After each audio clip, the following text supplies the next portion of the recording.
Hey everyone, welcome back to Two Rivers Tabac Book Club. I'm your host Andrew, and I'm joined by my co-host Jash. Why, hello there, Randrew. Hello, we're back with the Dark Tower series. This time, the final book called Mm-hmm. also the Dark Tower. It's book 7. So we are just gonna give a little disclaimer here. If you don't want to hear spoilers, then definitely don't watch the rest of this or listen to the rest of this. Just because we do talk about spoilers, we try to treat this as similar to like an authentic book club as possible. If we assign out something to read, and then we come back and we actually talk about the spoilers within the book. So if you don't want to hear any spoilers, definitely don't listen to this part. We encourage you to go and read it first before you listen. But today we're Mm-hmm. just going to cover part 1 of book 7. I'm going to go ahead and just get into it here from my notes. So, first scene. We kind of knew. I don't know. I knew Callahan was probably going to get fucked. I knew he was probably going to die. Yeah. He got introduced too late. You know what I mean? He's the Uh-huh. odd one out. Like, yeah, he's part of the Caw. I enjoy his character. He adds some depth to the group, but like obviously he's gonna die. So Yeah, and I guess he couldn't like fully be a part of the quartet because he's not a gunslinger. yeah, that too. He's not a gunslinger. He has to Well, follow I guess Jake neither's around when Oi. Jake's like 12 years old. Yeah, if I'd follow a 12-year-old around, you better have a gun. Right? I know how to use it. But so with Callahan's death, because I never read the Salem's Lot, hmm so we'll probably get to that eventually. But from what this book series has shown is that at some point Callahan lost his faith during his battle with what the bit vampire. I want to Yeah. say Balthazar, but I know that's the gang guy. It starts with a B, so yeah, Yeah, the B vampire. the boogeyman. Yeah. Well, anyway, so he like lost his faith and his crucifix got crushed because it's like the symbol of his faith being destroyed before him because he just didn't have enough of it to defeat the enemy. So like his death scene here is kind of like his redemption from that other book from Salem's Lot because now he's facing the vampires again. But now he like has the cross and he's using it and he's used it to like kill some vampires. Like one he like stabbed one in the head, through one I think, yeah, like through another one. And then so it's like it was really cool to see Callahan's character get redeemed. Uh, and it does kind of suck that I haven't read Salem's Lot before reading this series, but due to the heavy backstory we got last book, I feel like I do know the character in and out, even if I don't haven't read Salem's Lot. Yeah, of all the references to other books within this series, obviously he calls this like his magnum opus, and he kind of uses it as like the linchpin of all his multiverses and stuff. Callahan for sure got the biggest like backstory.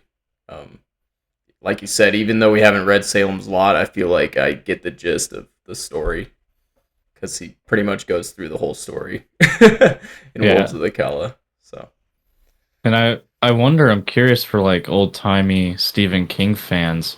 I wonder how they must have felt when Callahan came back, and I wonder if like if they like how do they feel about his character being redeemed in this book? Because it seems like from Salem's Lot that once the vampire beats him, he just flees, and we never hear from him again in that book. But like I said, I don't know because I haven't read it. So, but that's kind of what these books have made it seem like. yeah, I almost wonder like if people who read Salem's Lot noticed that as well, and if that is truly the ending where he kind of just runs away and is in exile, and you never really know what happens to him after that. I wonder if people who read the book were like, "Hey, are you ever going to revisit that and have a clear conclusion?" and maybe that was the catalyst for him including him in this book to kind of have an ending and a redemption arc, like you said, where he sacrifices himself. Yeah, because I wonder if there was ever any criticism with that book, since uh, that was his second book that he released, uh, and if the priest's whole character's just like, all right, I'm leaving town, and then leaves on a bus after being defeated, and then you never see him in the book again. I Mm-hmm. wonder if that is satisfying to his character exiting in that book. I mean, knowing Stephen King, I mean, it probably was, but until I read the book, that's just going to be a question that'll linger in my head. So, but Yeah, no, I agree. Just and obviously going off of the last book where he has his author's journal for like Stephen King's character in this series, and he talks about how if he doesn't tie up loose ends, like he didn't tie up loose ends in some of the books where he had cliffhangers and stuff like that, people would get super angry. Like people would send him a bunch of letters and be mean to him and stuff. So I almost wonder if similar situation happened with Salem's Lot, and he was just finding the right time to end the character more. But yeah, I don't know. it's like I understand the hate mail when it comes to the end of the third book, because like you're on Blaine the Mono, you're about to do the riddle contest, and Stephen King writes these books like every like 10 years. So Yeah. it's like so, and then it just ends, and then you're just like, oh, what the fuck?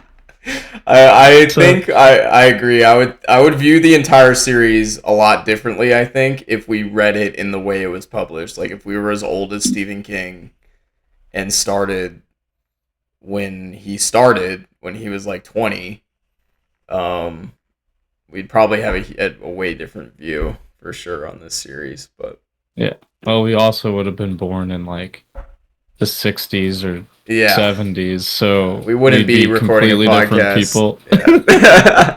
Yeah. Yeah. We'd just be But old as hell.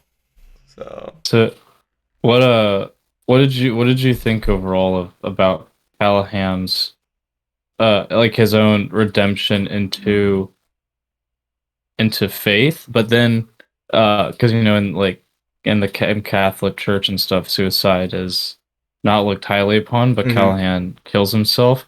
But hmm do you really see it as a suicide, or more as a uh way of just like a sacrifice, I guess?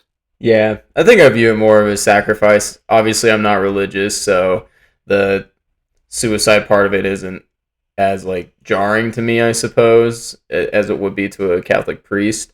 But I think of it more of just a sacrifice. You know, you don't want to get tortured and whatever these people are gonna do to you. At that point, you might as well just end it.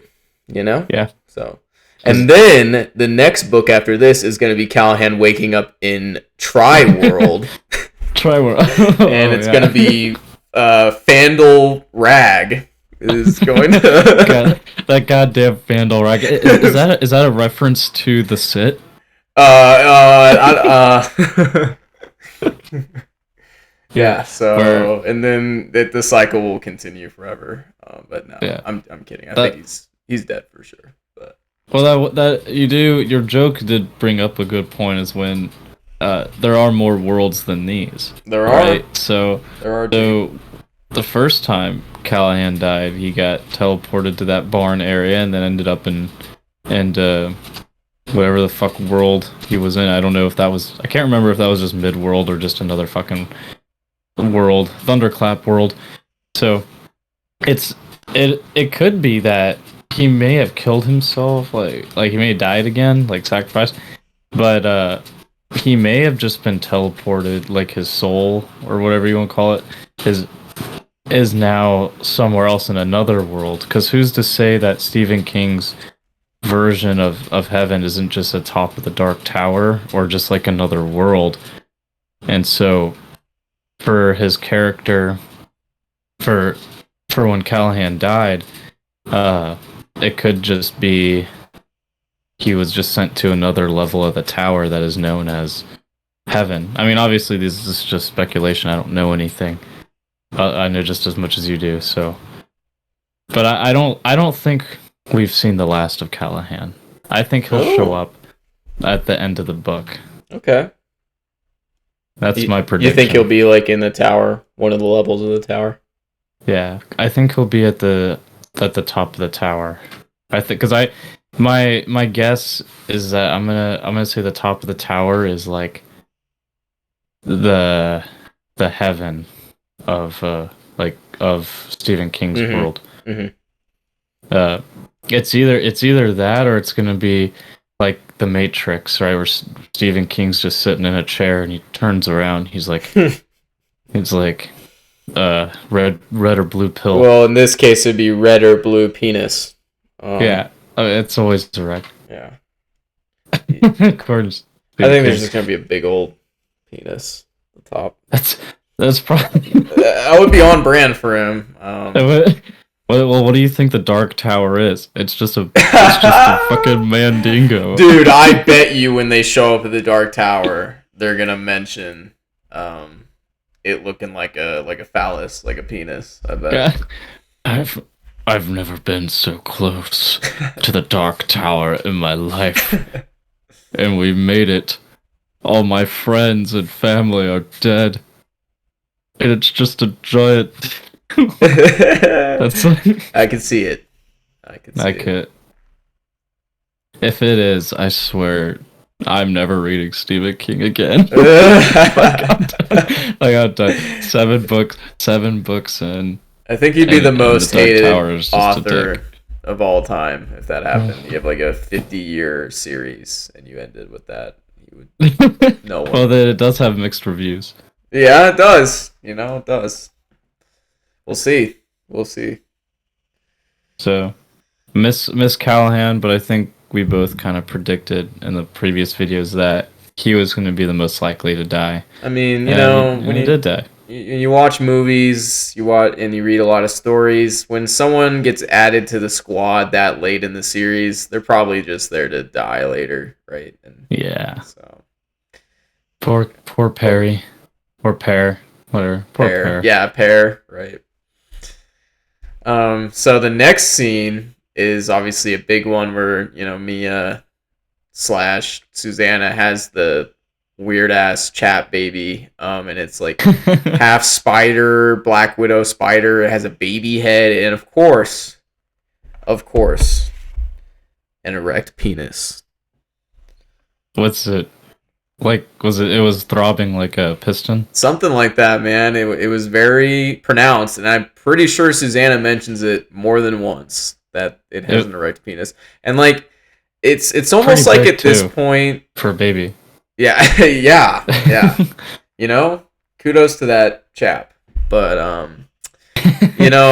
this point it's kind of just a word count, right? He's got some kind of word counter on his computer and he's like, all right, I've typed 1,000 words, and it gives him a notification like, hey, time to add a penis. He's like, oh yeah, you're right. Need to add a penis. Let me put it in here. Like, every 500 words there just needs to be a penis. Yeah, the baby Black Widow human baby hybrid. It was it's creepy, obviously, but mentioning the erect penis just had me cracking up so much. Yeah. It didn't make me scared of it at all, but I was like I could see just like in book form, like just when reading it, it's like obviously we laugh because it's kind of funny, but then when I think about this situation, this is horrific. Oh yeah, that'd be horrifying. Yeah, this is the scariest goddamn thing. Yeah, no, that would be I've ever absolutely terrifying.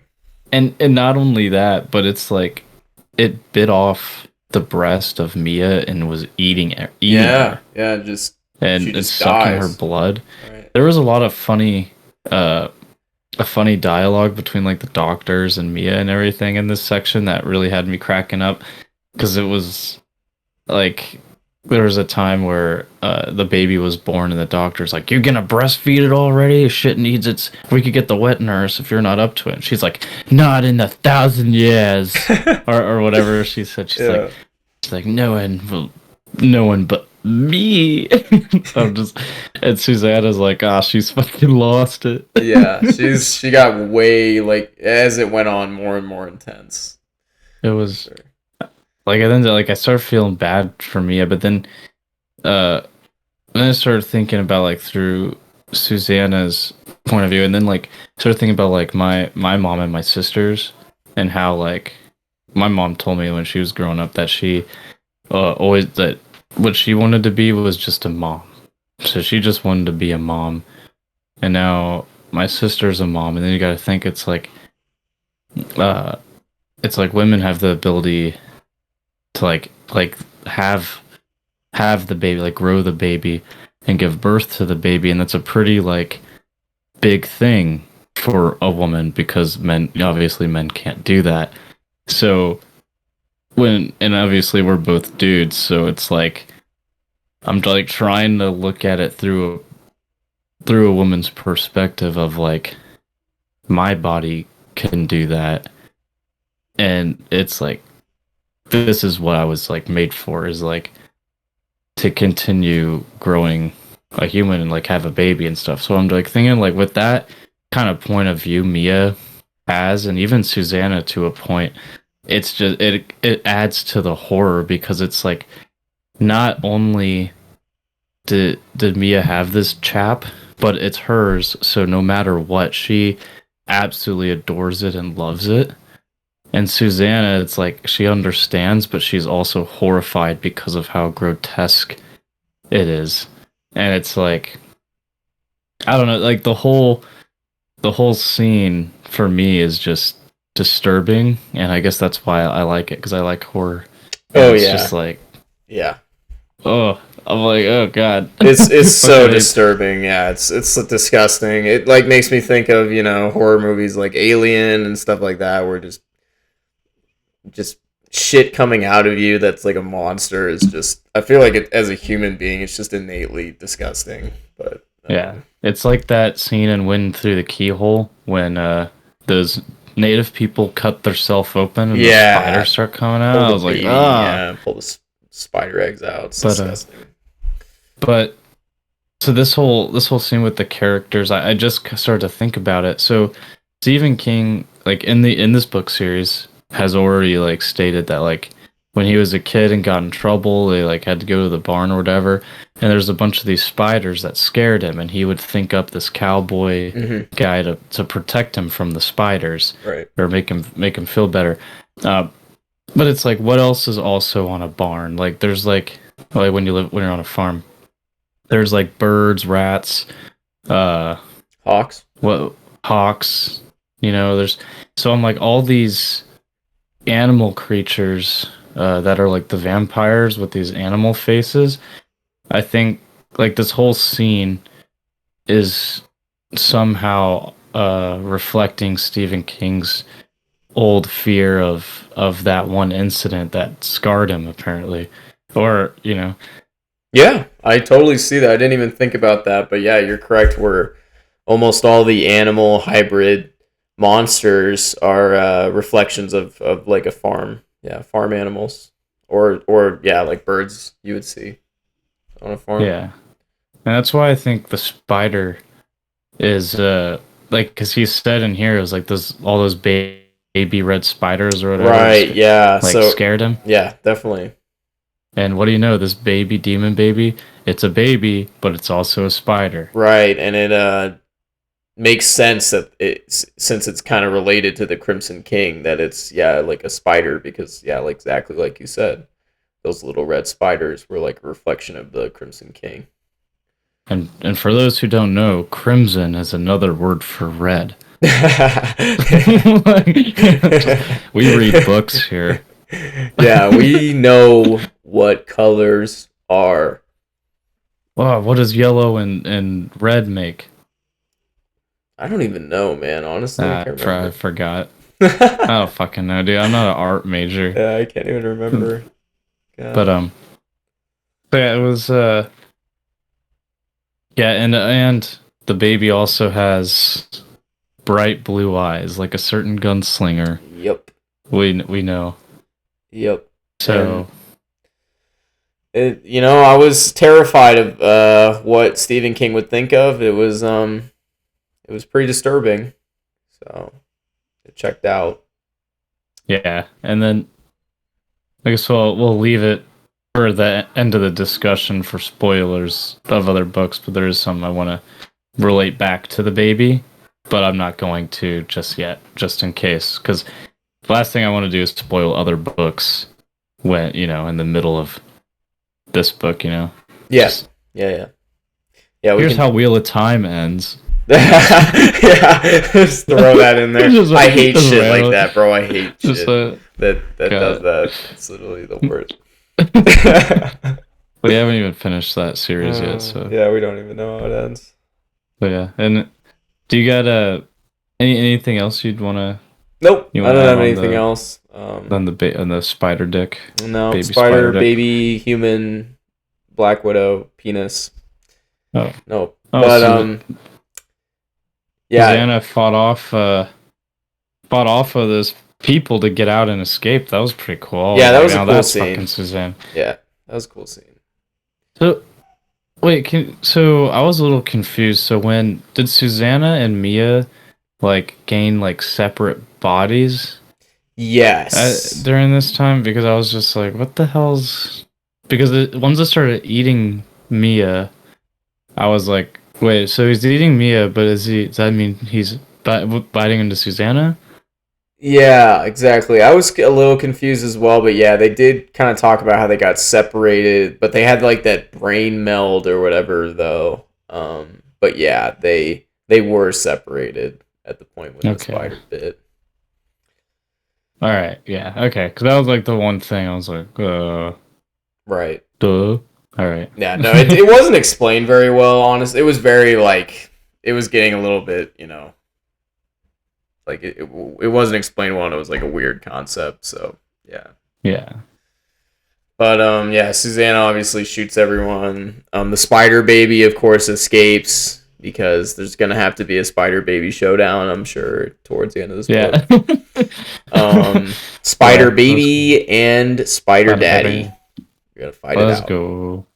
But Crimson Cock. Crimson God. That's pretty Curved good. like a scimitar. Yeah. You like that, Happy Crappy? All right, that's enough. God. That's enough references. It's amazing. The next two notes I have here are just like funny things I saw that I liked. They don't really have anything to do like with this story, I guess. But like I guess it kind of has something to do with the story. Like when Jake is thinking about like his parents and how they like don't really care about him, and then how much he wishes his mom or his caretaker would be his mom and not just like working to take care of him. It makes you feel really bad for him. And then it sets it up for like later on at the end of this section where he gets reunited with Roland, and you're like, oh, cute. Yeah. But he does say, how sometimes people say, it beats the piss out of this, or like, he beat the piss out of that guy or whatever. Yeah. Have you ever heard anyone say it beats the penis piss out of that, or that guy got the penis piss beat out of him? No. I haven't either. And when he said that in the book, I just cracked up because I was like, penis piss. I was like, dude, I've never heard anybody say it like that. But of course, with Stephen King, it's on brand to just add that in there. But I've never heard it. I don't know if that's normal, like around where he grew up in like Maine, but I've never. Well, here's my guess is that so Stephen King is what, in his 70s or 60s or something? Yeah. I don't know. Like he's old guy. So we were born in the late 90s, and so he's been around since the 60s, 70s. So like I'm assuming, because I don't know this for sure, but like maybe like the original saying, or one of the saying it was when he was growing up, was penis piss, but then like as language changes over decades, like slightly differs, and slang changes, maybe it just changed from, oh, you're taking the penis piss to you're just taking the piss. You know? Right. Yeah. So I kind that's of I thought it was funny, and simultaneously I was like, that would be funny just to say, just like it beat the penis piss out of doing yeah. that. I don't think I'll ever say that, but No, I'll probably not. it was funny. Now, anytime I ever hear that somebody say that, I'm gonna think of that. But I don't think you'll ever hear. Oh, you mean take yeah, the piss taking out part, the okay. penis All part, right. of course. Yeah. Yeah, penis omitted. Penis omitted. Because I don't, next time I visit you in Albuquerque, and we're hanging out with your cool new friends. The first, like, when we play Mario, like, drunk Mario Kart, I'm just like, they hit me with a shell, I'd be like, oh, you hit the penis piss out of me. Please. You know what, they're not going to get it, and I'm just gonna be like, oh, but Andrew gets it. And they're gonna look at you and be like, I don't want to fucking hang out with this guy. Oh, please do that. That'd be hilarious. That'd be great. They'd probably be like, Andrew, what the hell? Like, you know what I? No, they probably like it. You can say whatever you want during drunk Mario Kart. That's true. You read Stephen King. Oh God, he must be fucking weird. That's hilarious. Yeah, but it's funny. So I guess might as well go with Jake's stuff. Mm-hmm. This mind power they're talking about, I thought it was going to be like someone else with the touch, and it ends up just being technology. Yeah. And so here's like another instance too, where it shows like the more technologically advanced a civilization is, the more destructive to itself it becomes. So it's interesting. Because I know we've seen this multiple times throughout the Dark Tower series, but then it's also like something talked about with like ancient civilizations too. If you want to believe it, stuff, crazy theories or whatever. But it said like aliens. Aliens, the more like technologically advanced we get, the more I guess the worse off we are as people. Yeah. Well, I always go back to like the Star Trek versus like the Expanse perspective, where it's like you got like the Star Trek perspective where it's like, oh, we got all this technology, we're able to solve all these problems, like all of this shit is like solved now. That's kind of like the more, optimistic view of like what would happen if we had more technology. But then you watch like the Expanse, which is a show, and it's also a book series, which maybe some people have read it, but the two people who watch this, but I haven't read it, so no, I haven't either. I've only watched some of the show, but yeah, it's more like realistic, right? Where like there's still a lot of racism, like people are racist to each other. If you live on Mars, like people hate the Martians, and then like the Martians hate Earth, and like stuff like that. But also stuff like this, where you get more technologically advanced, and then you're able to make these technological traps and like make them sophisticated and make them really terrifying. Yeah. And I don't know if you've seen the movie Jake was referencing. I haven't seen it, but I know what he's talking about because I've seen like I've seen trailers and stuff for it like before. So yeah, I don't think I have. Which movie is it? It's just some like old kind of like prehistoric movie. Okay. Yeah, I can't remember the name. Yeah, Stephen King's old, Yeah, it's I mean, I've never seen it. I don't know if it's a good movie. God, if older people are listening to this, probably just like, Jesus Christ, these fucking kids. See, old people do that because that's all they can do, right? Because, that's all they got left. Doing it too.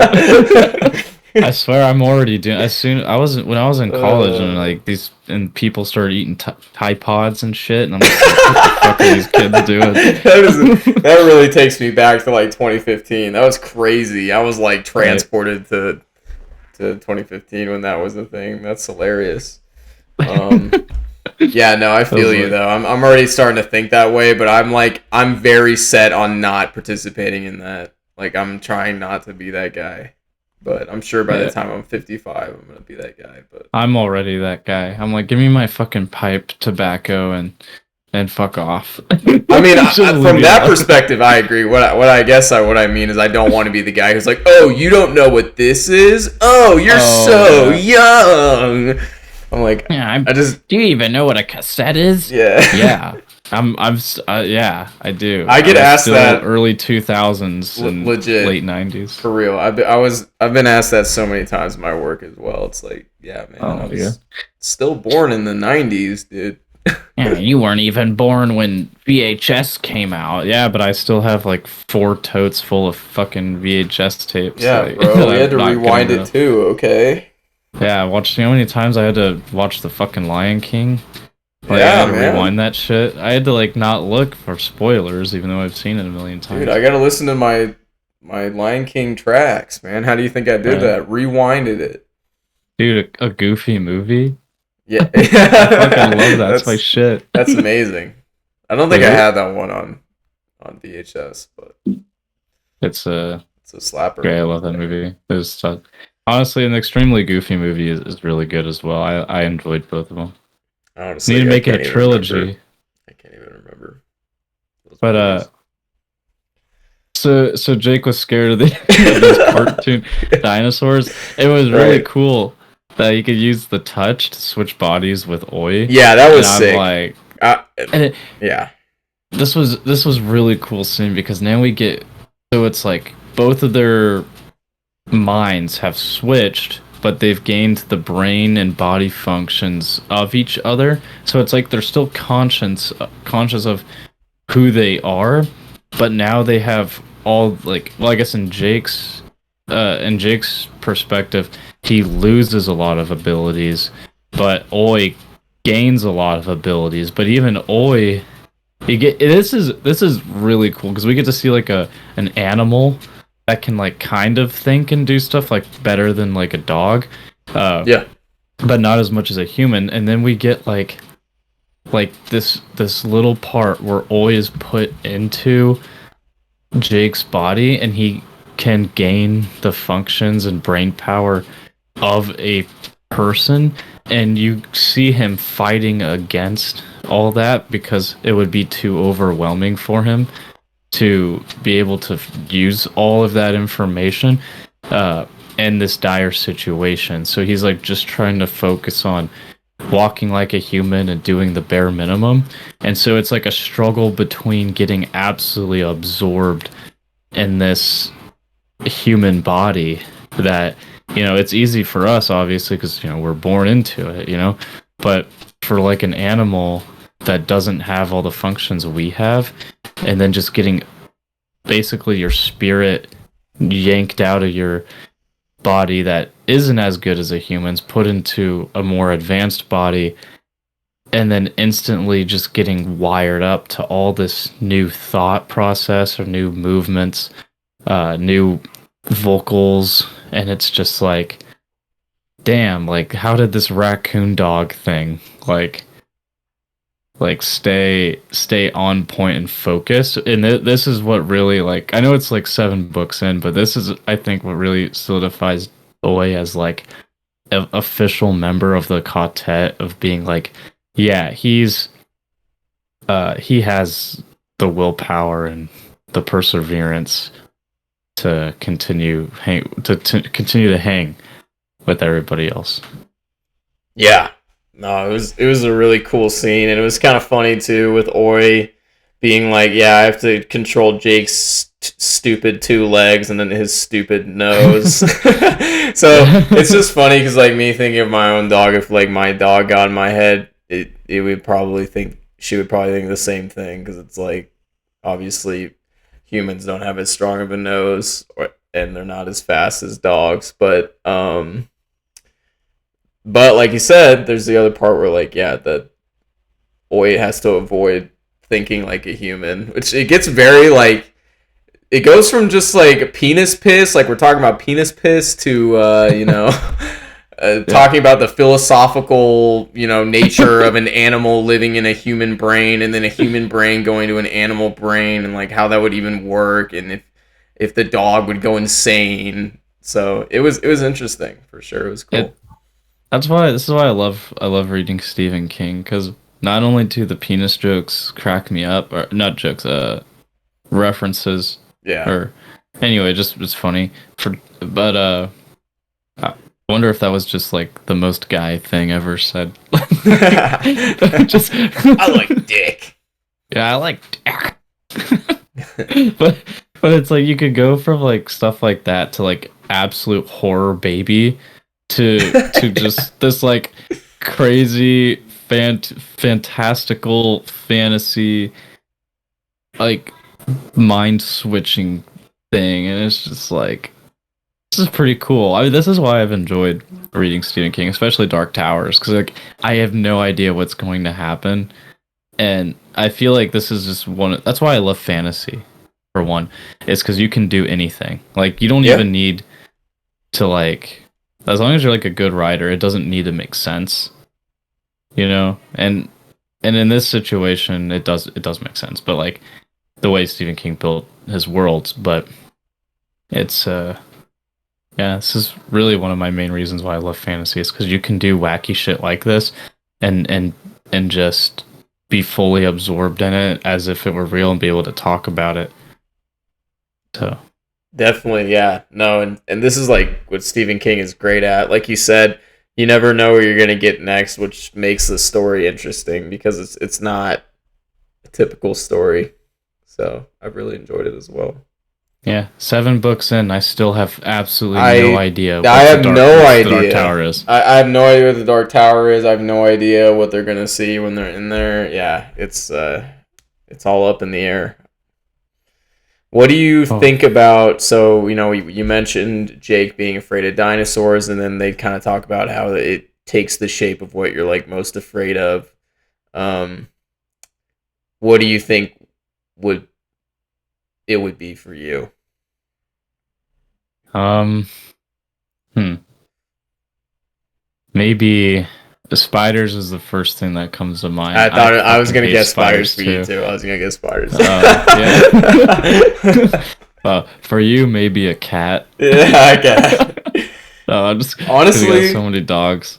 No, honestly, I it'd have no probably idea. be yeah, spiders or just being like in the ocean with like a large fucking like fish or something that I can't see. That'd Like probably be a the other. shark, Yeah, or just a large unknown yeah, just a large creature. unknown creature that is much faster than me and like smarter in the Yeah. water. Yeah. So trying to think of like what would scare me, and that would probably be what would scare me is probably a close family member, like sibling, passing away at the age I am now. I guess that could be one, because like Yeah. I'm only 25, and so it's like I none of my, I mean, I've had grandparents who died, but I still have like all my siblings and all my parents, and I still have some of my grandparents. So it's like just trying. And now that I moved back to Arizona, hanging out with my family all the time, it's it would be it would be difficult, I guess, if one of them passed right now, because of just I'm like a lot more involved in their lives than I was before I moved here. So like before I moved here, it wouldn't hit as hard as it would now because I'm more involved. So it's like I don't know, probably something like that. I Yeah. would think if I was gonna pick something serious, Yeah. uh, well, I guess spiders would also scare the shit out of me. 'Cause I Dude, fucking going hate spiders, dude. fucking talking about the Fucking hate them. spider thing, man. So there's this I don't know why it made me think of this because I went to spiders because I was thinking about like, all right, I'm gonna ask Josh this question. I bet he's probably gonna say spiders. But there's this video game called Grounded, which is basically kind of similar to like the Honey I Shrunk the Kids concept, where you're like a kid, but you've been shrunk to like the size of a tiny little like ant basically, and you're walking around in your yard, and there's like wolf spiders, and there's like garden Oh my spiders in this god. game, and like you can just be wandering around in the blades of grass, and the wolf spider will just like jump out of the grass, and it's huge, and it has like super red eyes, and it like kills you really fast, and it's like legitimately terrifying. Like I've What's played, it called? it's called Grounded. Holly and I played through it a little bit. My girlfriend Holly, but um, I've played, scary games, right? Like games that are meant to be scary, and of course they are scary. But there's just something terrifying about a very large, fast, intelligent, like spider, for example, obviously, that just stalks you, and like you don't know when it's gonna like jump out at you because it's so fast. I don't know, and I Yeah. feel like it's just one of those like animalistic things. Like you just know that you're prey, and you know that the predator is much faster than you and is probably gonna get you. So Yeah, yeah. I'm looking at it. I looked it up on YouTube, yeah, and if it, so I guess like I'm assuming while playing it, it's it's a not lot that more scary just like terrifying. looking at the image, but like Yeah. when you're in the game and Oh, you're just that's terrifying. Okay, there's a nighttime one where the spider has like glowing red eyes. yeah, at night It's the like, the eyes oh, glow, and like when you're just wandering around, just because it's a pretty tame game for the most part, you're just wandering around like gathering stuff and like building your little base, and like getting new weapons and stuff.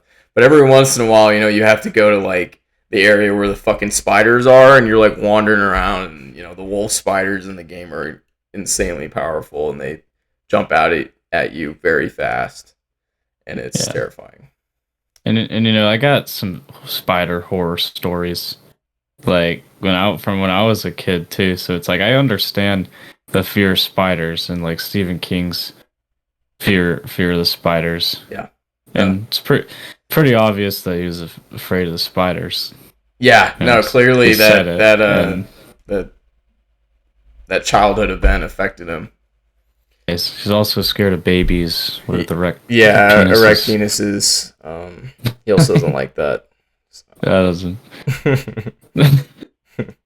But but that's crazy. Yeah, I guess that is a good question. If this technology was used on you, what would scare you? Leave that in the comments if anyone got this far. What would What would scare you? what would scare you if and it can kill you. It said that this technology like goes into your mind, finds what scares you, and then kind of like makes it so I don't necessarily think it makes it real. I think that like what I'm trying to say is I don't think it makes it physically real. I think that it makes it so real to you that if it attacked you, your body would go into shock and die because it thinks it's getting like ripped apart or eaten or Yeah. something like that. Well, That's my guess because we never really see it kill anybody. yeah, no, definitely. Well, and there's always the talk, and like, I'm not a medical person at all, but sometimes your brain has a lot of power over like your physical health as well. If you think, if you are super stressed out or something like that, then you get physically sick, right? So Yeah. it's believable that if you got so afraid and so shocked from this technology, it would just kill you. So it was yeah, it was pretty cool. Yeah. Kind of like seeing all these weird technologies that could possibly become reality. I mean, that's the realism I guess you get with Stephen King that one day that might be a thing. Yeah. Yeah, definitely. You never know. Yeah, and we'll kind of circle back to this one towards the end because it does relate to one of his other books. We'll talk about it at the end though, just to avoid putting spoilers in the middle of this. But Yeah. Cool. You want to yeah, move on to the Roland and Eddie? yeah, Roland and Eddie. So obviously they meet up with, I think his name's John Collum, and the note I wrote here doesn't have anything to do with their interaction. It was just funny to me. Like, just imagine this John Collum dude, where two guys from Midworld just appear in your world, and obviously they look pretty rough. Like when Eddie was in New York, he looked like a savage. Like a legitimate savage Yeah, to heroin the addict. people there. And so you think about like John Collum interacting with these people, he probably thinks the same thing. And you know they have the shootout and everything with Balazar's men, and then after that they meet up with you again and they ask you to create a corporation with a dentist that you don't know, and its only purpose is to screw with two other corporations. To me, it was just like crazy to me. Like, imagine if you're John Collum and all those things occur Dude, when this you're is. like old too. He's pretty old too. I think the only reason this works is because it's been set up.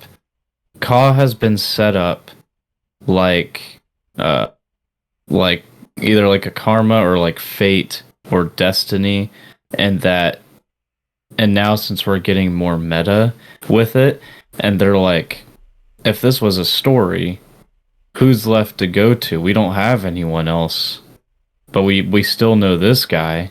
So let's just try him and see what happens. And I'm just like, not only as like writing it in a meta way, like it all fits, like it all works because of the way Stephen King set up the story. Now, if we didn't do the meta stuff at all, like let's say there was zero meta stuff in this series, then this scene I don't think would have worked.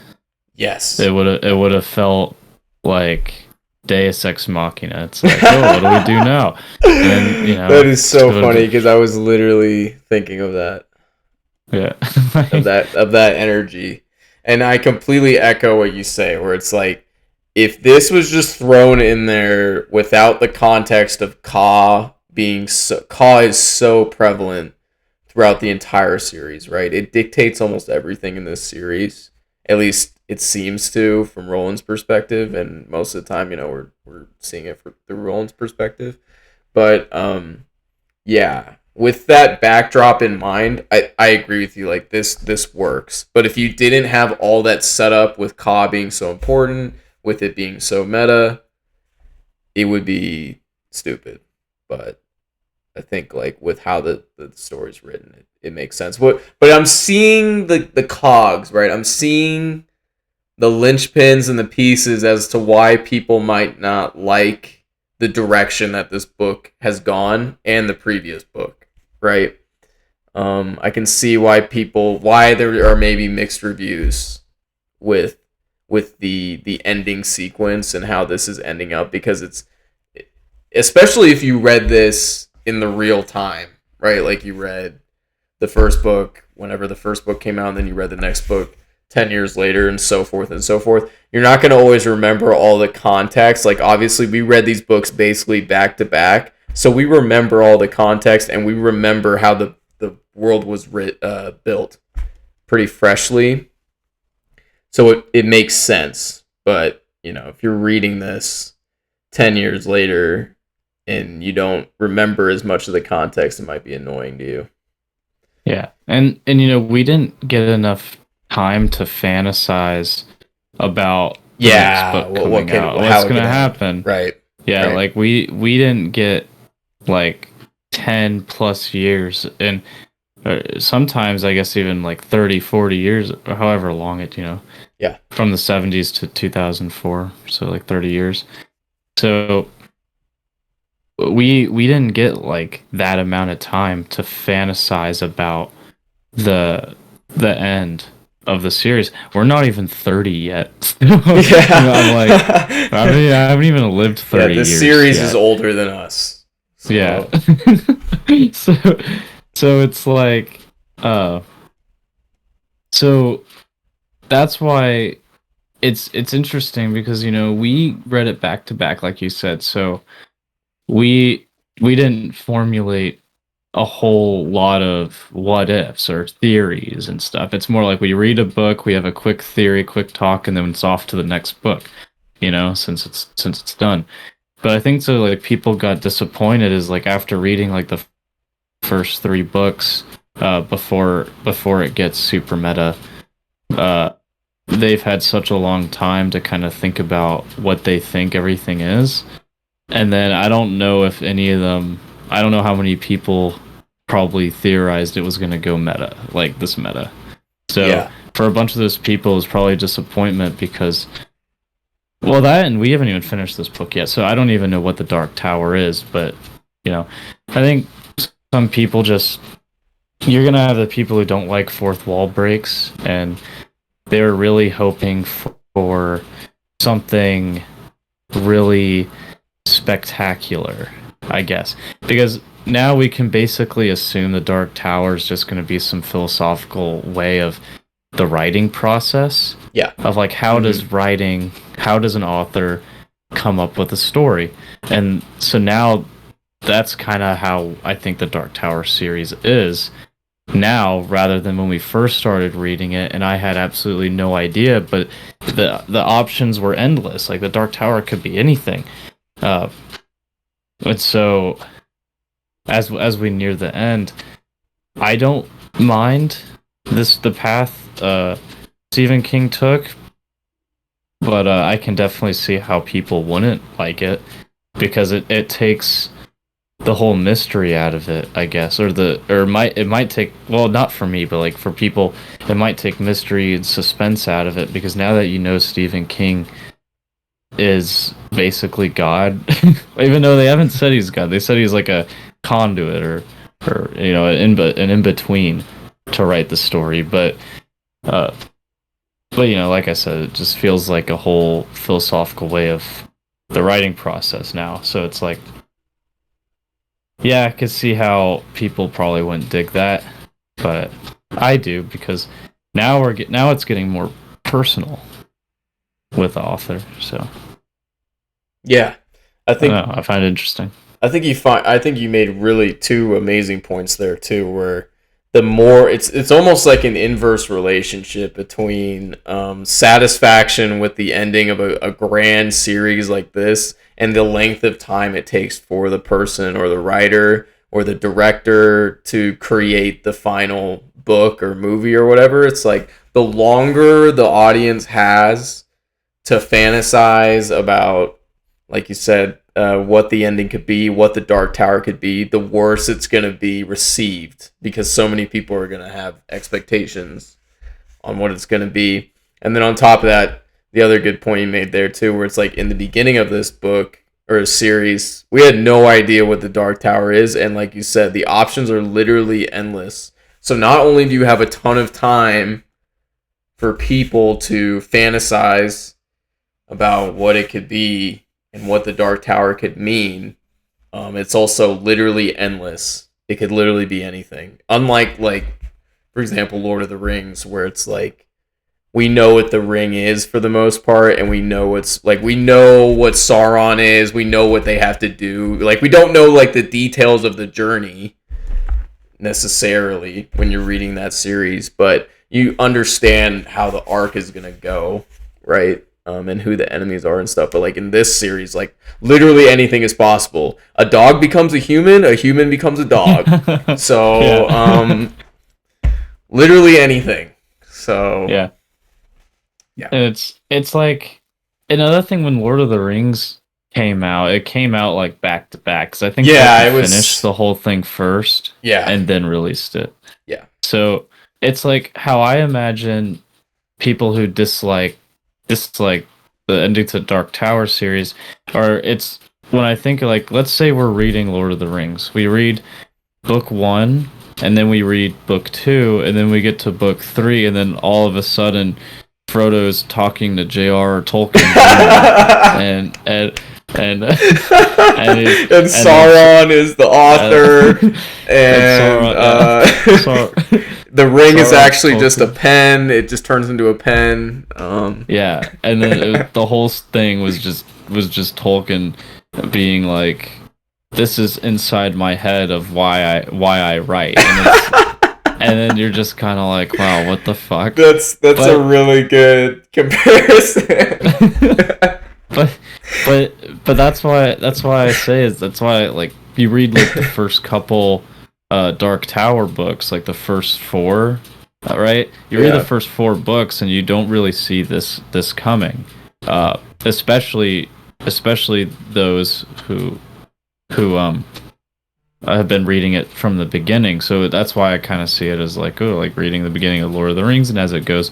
But then as it begins to switch, makes more sense to us because we're reading it back to back to back. Yeah. So it's like whatever. But yeah, we don't get that long stretch of time of thinking that this is like a real fantasy story-ish, right? And it's not like watching, because when you watch a Deadpool movie or you like read a Deadpool comic, you expect him to break the fourth wall. But when you start this series, you're not expecting it to break the fourth wall, but it does in book 5 or the end of book 5. So it's like, yeah. So it's like some people I can see why I wouldn't dig it, you know? That's definitely fair, and that illustration of Lord of the Rings really illustrates that. Of course, it's a little different with this series, obviously, because it was kind of set up a little bit, with the Caw, and they did discuss, even in the first book, like, there are more worlds than these. That's like the famous line in the first book. And obviously they introduced like the multiverse idea fairly early, so there's at least like seeds. Yeah, but like even if Stephen King didn't know where he was going with it, yes, it still makes sense when he finishes it, because even if he didn't know what those seeds were going to grow into, the seeds still make sense. Yes. Unlike if it was in Lord of the Rings. Yeah, if you put that in Lord of the Rings where nothing is fucking mentioned about anything that if you got to the Return of the King and they show up at the Black Gate and they're like, and J.R.R. Tolkien opens up the Black Gate and comes out, I would nobody was ever like that series. Yeah, probably be like, why'd you put me through all that shit? And he's just like, well, yeah, it's oh my god. If anyone out there, the purpose of Frodo is to show that no matter how small you are, you can make a big difference, and that even when you put everything on yourself to achieve stuff, sometimes it isn't enough, and you need the support of others. Which is why Sam helped him. Exactly, and it's okay to be gay. Yeah, it's okay. It's okay to be gay. It's okay, unless a little too gay. They're all jokes here. All right, everyone gets a little bit. I mean, shit. All right, what the fuck are we talking about? What's next? Oh my god, we were talking about John Collum. Oh, okay. Yeah, did you have anything else you wanted to talk about with Eddie and Roland?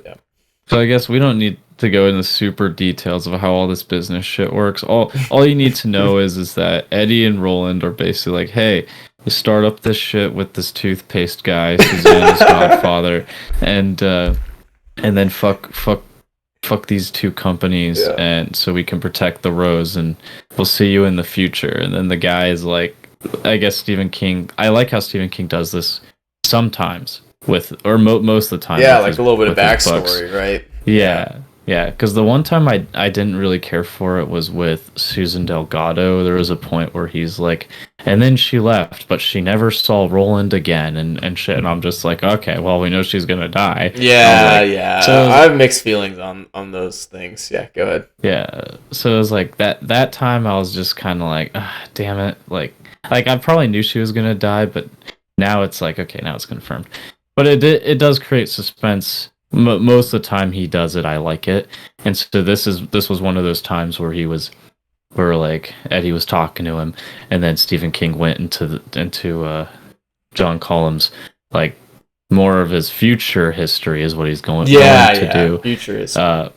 And I'm glad he did that, because if he didn't, and then it's just like halfway through the book, and then they're like, okay, we got to the Rosewell shit, everyone's like, wait, how the fuck and then the book's over, and they're like, how the fuck did they even do this? And so now Now it makes a little more sense. As long as we get a little bit, because I don't want it dragged on, because I don't give that much of a shit. But like, give me Yeah, a little bit, and I'm good. So, I do uh, appreciate Stephen King trying to tie up those loose ends, right? He's trying to, make yes, yeah, sure nothing is unsaid at this point. And yeah, and it's crazy, some of the shit John. It's almost a little tragic too, because obviously there's a section where he's like, "Oh, I'm doing all this for this other world, and I never get to go there, and I never get to yeah. see it." And even like he's even blowing up their factories in like India and shit. I'm like, Jesus, like Yeah.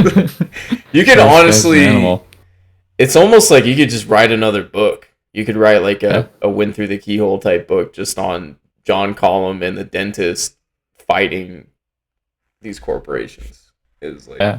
you could even see Stephen King doing that. But Is- I'm glad we didn't go. I'm glad it wasn't another Callahan backstory. God. Yeah, Jesus Christ. I mean, it's the last book. Yeah, It's the last. wouldn't that be It's the hilarious last if the one. last book was literally like half of it's just John Collins' story, and then he also just Well, dies to the dude, the spider or something. well, they said he dies in '89, so I Yeah. was like, if they treated this like Wolves of the Cala and like half of the book was fucking John Callum's adventure with Mr. Toothpaste, I'd be fucking pissed. Mr. Toothpaste. Okay, like it's just funny, man. I just imagining this guy going to this wealthy ass dentist and being like, "Hey, you want to start this Yeah. corporation?" It's just, it's just the guy's like, get the fuck out of my office, Yeah, you it's fucking like, are you hick. fucking homeless, bro? Like, oh man, that's He's like, wait, I know Susanna. yeah. I know Susanna. I know He's just your like, daughter. Susanna's been missing for like 30 fucking years. Or no, I don't know. I was like, no, it was in the 70s. So what, like 20 years? Yeah, it was long time. How, what years was Susanna in New York? I always Oh forget. wait, yeah, was, she like, was in the civil rights '60s era. because she was part of the civil rights stuff. So yeah, '60s. Yeah, so around, and it was it 70? Were they in 79? I can't I remember. can't remember what year that. 70 That's the other something. thing. I get so confused on what fucking like There's just year so they're many in. years. Yeah. But it was in the 70s, I think. So it was like at least 10ish, but within 10 years. Yeah. Oh shoot! Sorry, I'm drinking water. Good. Guess what? It's a lot of talking. Yeah. Yeah. Do you have So she's anything else for that scene? Yeah, okay, so I just hope that we don't get too much more of it because unless like Stephen King just makes another short book about it because last book I really just want the quartet and I want to get to the Dark Tower. You know, I want to see more worlds. I want to see what happens with the spider.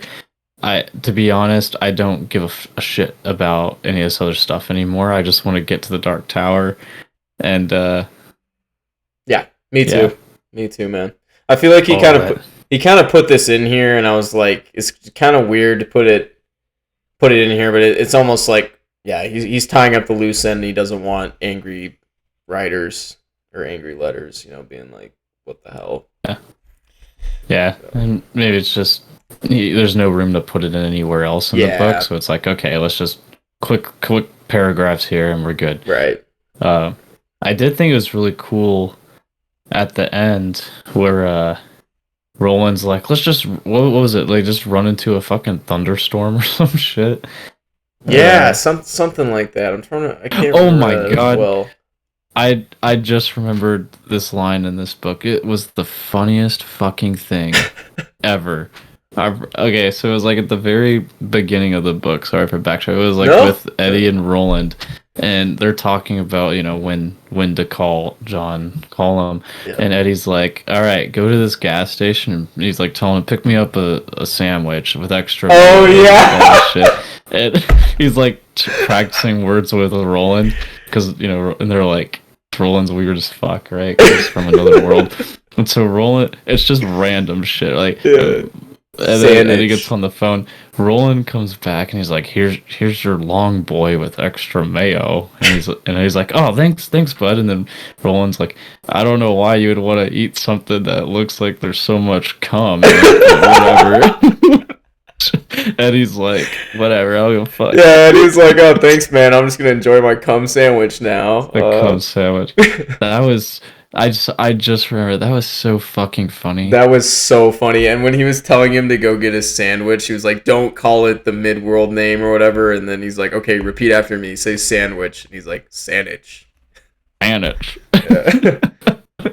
that, that that has to be a throwback to the second book when they're on the like plane. Aston. Yeah, like Aston. Yeah. Because I know on the plane they also wanted to order a sandwich. Or Roland was hearing sandwich, and he's like, "Sandwich? What the fuck is that?" Oh, I don't even remember. I didn't even Sandwich? remember that. That is definitely probably a callback. Yeah, I'm glad he put a funny scene in there because yeah, we had like a lot of seriousness for a while there, so it's nice to yeah. have a funny scene. So yeah, that was just too funny. I was just I'm like in the warehouse all by myself, just laughing my ass off. That shit was so funny. Yeah, God. But yeah, just to kind of get through the rest of it, I guess. So like Roland and Eddie run through a thunderstorm or whatever, and they teleport into the pig's ass, whatever the fuck it's called. Yeah. I'm so bad with names. Why am I so bad with names? But anyway, they get in there. Dude, they fucking annihilated that. Dude, it was so badass. It It's was just sick. like they're like the guy's like, "Oh, I let that fucking kid go," and all this shit. And he's like, "Oh, they're gonna kill me. We're gonna be pissed." And then out of nowhere, it's like right behind him. These two like they're wet. There's like lightning on it coming out, and there's what the hell's? And then just two gunslingers whip out their guns and fucking blowing heads off. And one guy's like, who are you? Like you're the gunslinger. He's like, I know you. You're he's like, your mother sucked Walter's cock or something. Yeah, something like that. And then Roland not only blows a hole through his fucking mouth, through his teeth, but then shoots him again through the head, and it's just like, damn. Yeah. And it's like, even with Roland with his deformed hand, just fucking was quicker, and I was like that. And then you get the other guy who's just like, would you spare me if I left you alone or something like that? And Roland's just like, no. Bam. Yeah. So it was badass. I really enjoyed that scene. It was cool, yeah, because they've been taking a lot of L's up until that point, so they finally get kind of a W there. So yeah, absolutely annihilate them, and then they get through the door. Eddie and Susanna reunite. They hug, kiss. Eddie grabs her right tit to feel her heart. Obviously. Yeah, of course, yeah, just her heart. Yeah, and right.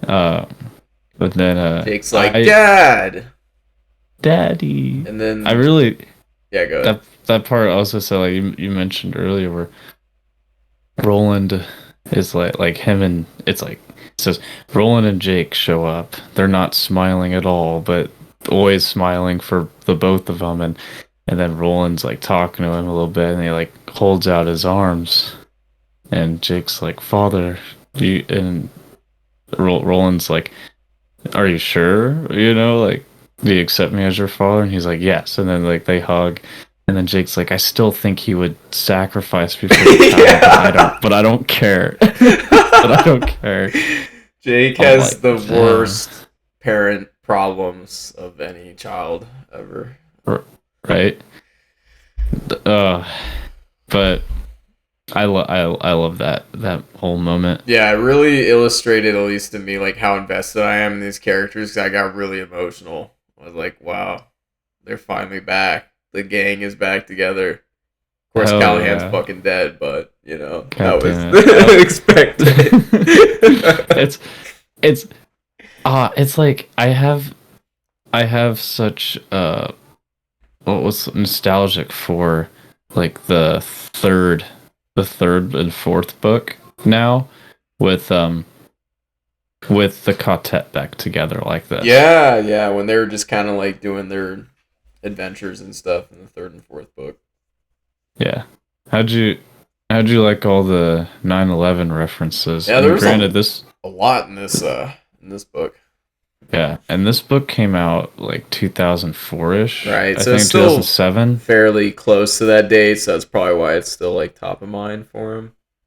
Yeah, I'm still like I don't. He's obviously not glorifying it. Obviously, I don't know. It feels weird having it put in there close to the date. Let's like one of the first terrorist act on U.S. soil, and here let's put it in a book and say, oh, it was good because it destroyed this. Well, okay, I don't want to say it like that. He's not saying it was a good thing. I don't want to say that. It feels a little weird for me. Yeah, he kind Uh, of has it as like a convenient way to remove the object. but not only that, just kind of using the tragedy, I guess, as I don't know. Maybe it's weird for me, but I mean, like I said, it's not like that big a deal. I'm just kind of like, eh. Uh, but I wonder if it's like people from other countries, like or something. It's like they read that and it's like, ah, whatever. It's like, oh, that's cool. He incorporated some real history or something that like happened, Yeah, I mean, or like I wonder that's how kind I of wonder how how like other I. countries and stuff would feel about it. Yeah, that's exactly what I was gonna say. That's kind of how I just view it. Is like he mentions a lot of different historical events, even like JFK and stuff like that, in the book. So just what to me, it's just another event that he kind of mentions as part of the book because obviously he goes for like a more realistic route. But Yeah, that's that's why it's like I don't hate it. Uh, I kind of like it being referenced, but it's just a little weird for me. That's it. I mean, I don't. There's no like hate or anger towards it or stuff like that. It's just a little weird. yeah, I feel no, like that's fair. it's just a personal thing. Granted, I had no family that I know of that died that day, so because I didn't, grew up in fucking Kansas. All my rest of my family's Arizona, so it wasn't even close to it. So, Yeah, but this is a whole book about New York, right? So like, yeah, that's it's the other part of literally it, right? obsessed with New York. So you literally, so that is one thing. You cannot have something take place in New York in your whole story after like that takes place after 2001 without referencing it. So in a way he might have just had to like obligated like maybe to do it to have it referenced. Yeah, I honestly like it definitely dates the book to me because I think most authors wouldn't mention it because it's been so far removed now. It's been 22 years. But obviously he wrote the book only about 2 or 3 years after it. So and he probably wrote it even closer to it because obviously he wrote it and then they had to go through the editors and then they had to like find figure out the publisher. So it makes sense that he mentions it, I guess, but it definitely dates it to me. But it's just another one of those historical events. But, Yeah. Because no one in the quartet is old enough to have lived through it. yeah, right. So none of them lived through it. So that's just I find that a little interesting too. Like when I think of these characters, because it's like how do you not know? How can you be American and not know about 9/11? It's literally every single person and their mother knows about it. But it's like that. This is interesting. It's interesting to me of like how it was before that. Yeah, yeah, Yeah, I don't know. yeah, I guess I was like 3 or 4 when it happened. So, yeah. but anyway, we can move on to, to something else. But Yeah, I don't have anything else for like the book. I guess we can kind of talk about unless you had something else you want to talk about before we do that. um, no, I guess we pretty much hit all the main stuff. If anyone thinks we missed anything that you'd really want to talk about that we missed throughout that, then leave a comment. Yeah, Uh, yeah, Very absolutely. greatly appreciated. Yeah, Uh, so I'll just give like a disclaimer here. We're gonna talk about another book that's related to this book, and we're gonna talk about some spoilers in it. So, and we're just giving this disclaimer because we wanted to talk about it, but we don't want to spoil anything. So, if you are gonna read other Stephen King books and you haven't read other ones, we encourage you to do that before you like listen to this portion. Yes, and so I give you 5 seconds. 5, 4, 3, 2, 1. Okay. The book I want to talk about is It. Yep. All right, because I haven't read the book, but I know you've read the book, but I've seen the movies, so I pretty much get the gist of the book. It's very similar. Yeah. Yeah. So the Pennywise, when they get to his final form, he's a spider-like creature. Yep. And throughout the movies, he has blue eyes. Yep. So like he has yellow eyes sometimes, like when he's doing shit, but he also has very bright blue eyes. Who's a half spider creature, just like the one we just read. Yep. And that blew my fucking mind. Yeah, I was just crazy. I was just like, holy shit. And so I really want to. So I know you read the book a long time ago, but how can you just talk about that for a sec? Like, was that your first Stephen King book? Or what? Like, yep, that was my first Stephen King book. My mom was dating a guy who loved Stephen King, and he had a ton of Stephen King books. And when I was staying at his house, I just read that one. But yeah, no, it made me think of that. It also, like, the Mind Trap made me think of it too, because like you said, he has a spider form. He's kind of a shape-shifting demon, right? Where he can kind of become what you're most afraid of, basically. And he can kill you, obviously, similar to the Mind Trap. But yeah, no, it being a spider with blue eyes definitely, makes me think it's related to it, and maybe this is how it's born. And if so, then I can't even remember what year it is supposed to take place in. But I guess if he wanted it to be consistent and make this be the birth, it would need to occur after this event, right? I'll have to look at that. So it takes place October 1988. 12-year-old Bill Denbreux, perhaps a paper sailboat, Georgia, 6-year-old. Okay, so wait, but 1988. No, that was the 2017 film. That's not when it first takes. That's not when the book takes place. Because they updated to the 80s for that movie. Right. So in the book, it's summer of 1958. Okay, so it's much earlier. So that's even before the Susanna stuff. Yeah, that was like in the 60s. Susanna's, yeah. But we do know that there's a lot of time travel. Yeah. So even though it might be earlier, it could still jump. And like, of course, the movies portray it well too. But like, he's like a shape-shifting demon, and he's very powerful. Like, he has the ability to do a lot of shit. So I could definitely see him, jumping from one place to the next one. But yeah, I know we talked about like maybe there's gonna be, and I know you mentioned the Georgie like reference way earlier on in the series. Oh yeah, that was like older George. Like older Georgie if he didn't die, obviously. But like it definitely seems like it's an homage or at least a reference to it, and it probably will tie into it. But it made me pretty excited to like see how that will come to fruition. Yeah. So I'm thinking. So this is what I think that it is the son of Roland and Mia. So thinking it this way. So the baby escaped in this part 1.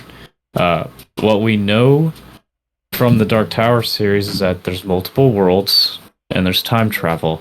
So what I'm thinking is that it throughout this book will time travel and will be in certain places for long periods of time so that it ages quicker. And so it will grow up as Pennywise.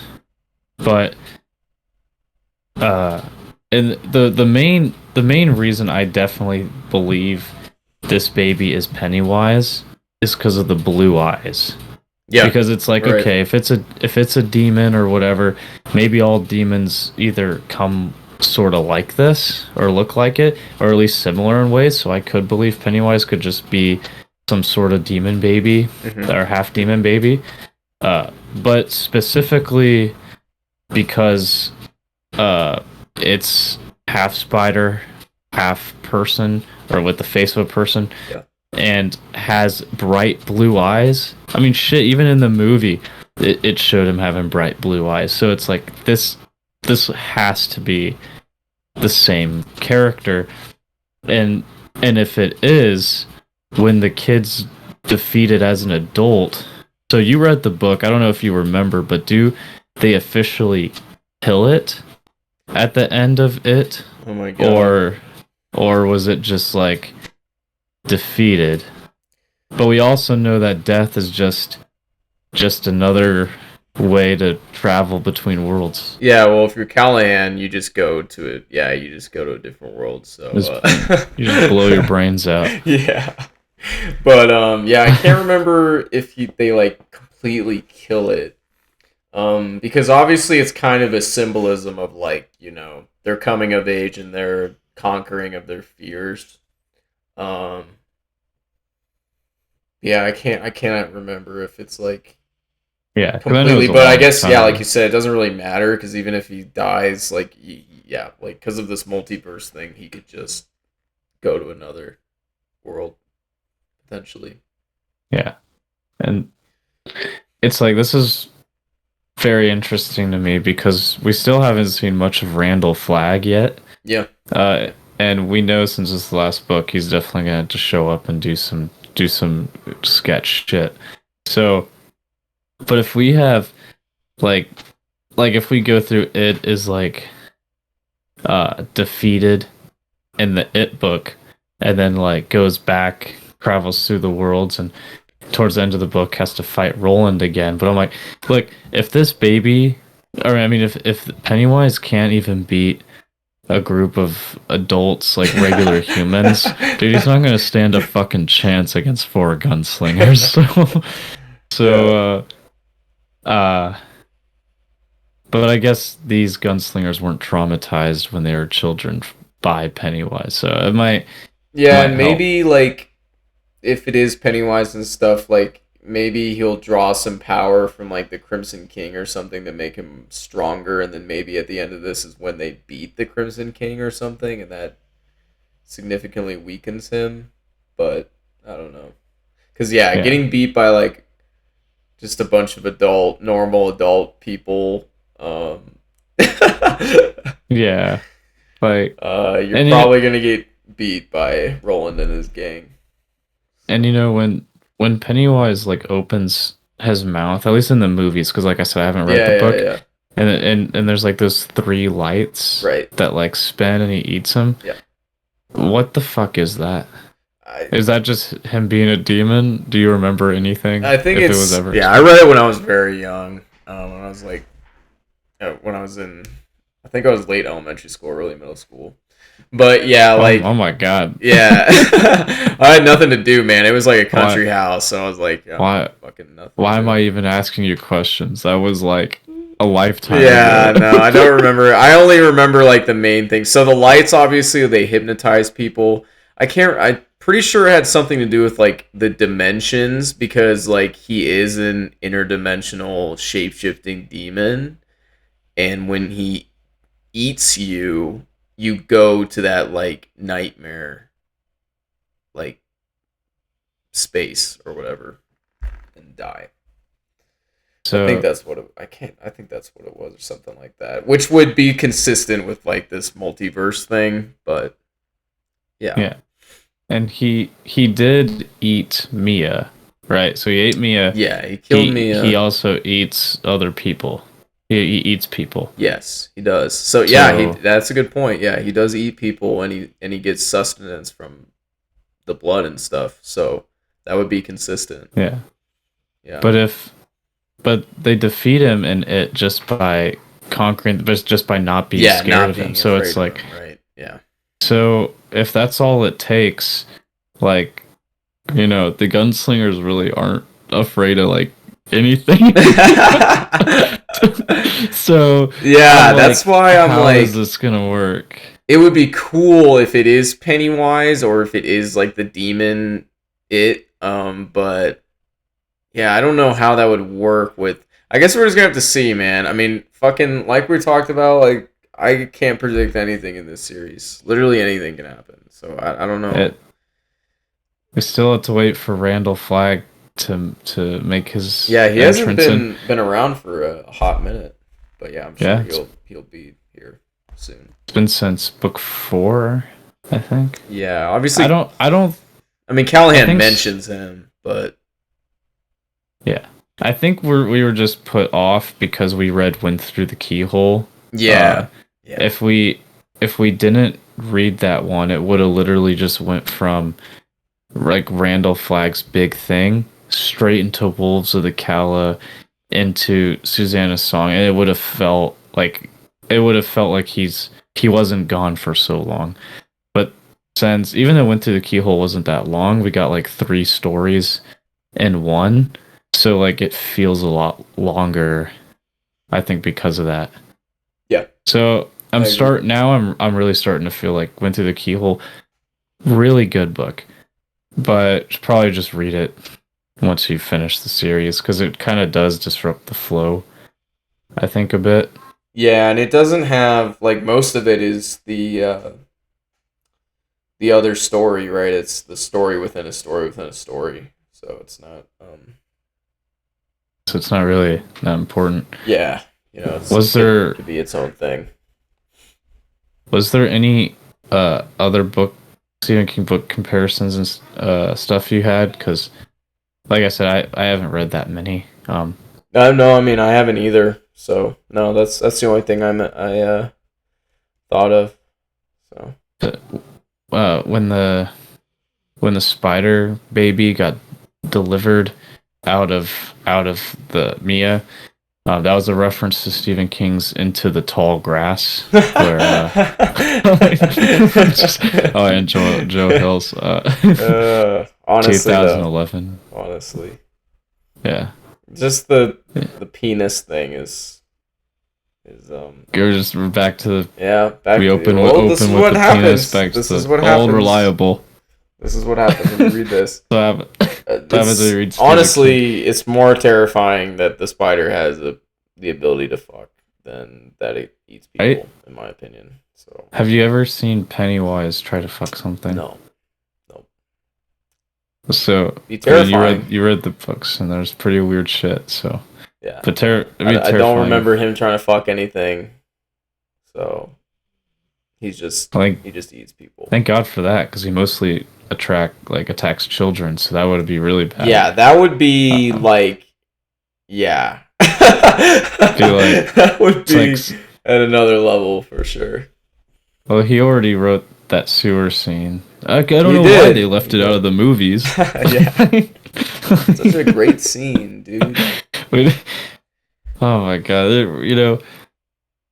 Okay, we really just need to do a tier list of every book, find the best Stephen King cock description in every one of his books, and just do a tier list. Dude, hell yeah.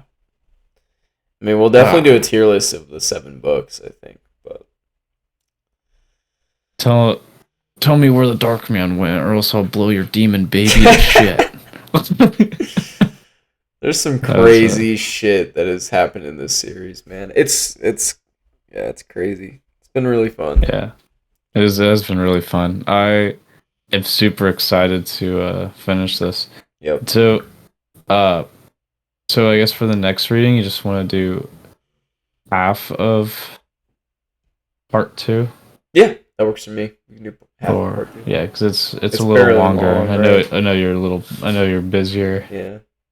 3, 4, 5, 6. Let me count how many parts there are. 1, 2, 3, 4, 5, 6, 7, 8, 9, 10, 11, 12. There's 12, so we can just do 6 and 6. All right. Sounds good. Cool. That's all I got.